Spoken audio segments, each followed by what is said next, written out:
Tag-init na. Ramdam mo ba? Ako grabe. Kaya gawa tayo ng mabilis na sa malamig yung hindi na kailangan ng ref. Yelo lang galing sa sari-sari store ay sapat na. Siguradong pawi ang init mo dito. Napaka-refreshing.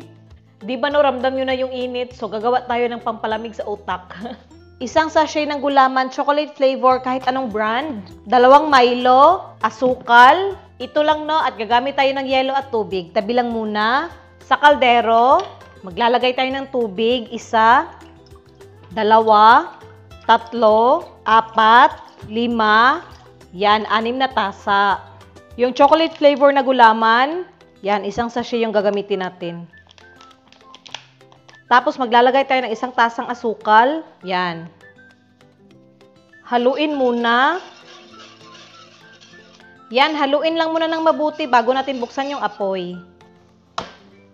Tapos dahan-dahan lang haluin hanggang bahagyang kumulo, no?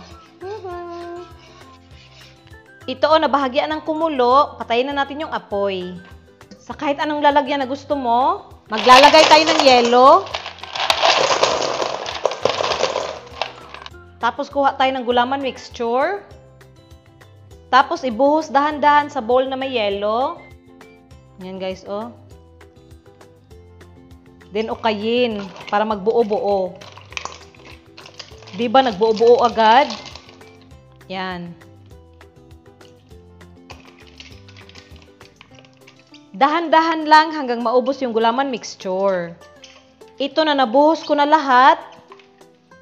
Durog-durugin lang para mawala yung malalaking buo-buo. Since okay naman na to, itabi lang muna natin. Tabi. Sa 2 tasang tubig, maglagay ng 4 na kutsarang asukal.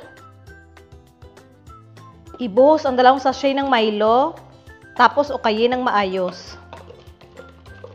Huwag kayong mag-alala, hindi to magiging sobrang tamis kasi gagamit tayo ng madaming yelo mamaya. No? Okay na to? At ibuhos na natin to sa gulaman mixture. Yan. Oh.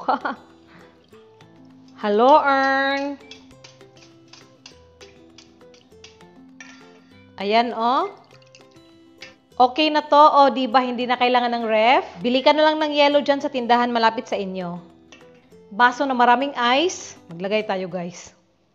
Yan, oh. Oh.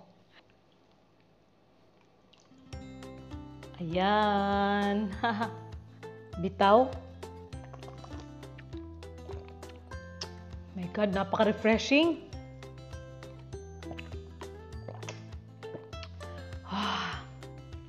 Ang sarap guys, pawi talaga yung init ng panahon. Oh my God, subukan nyo rin oh, sobrang dali. Ang sarap.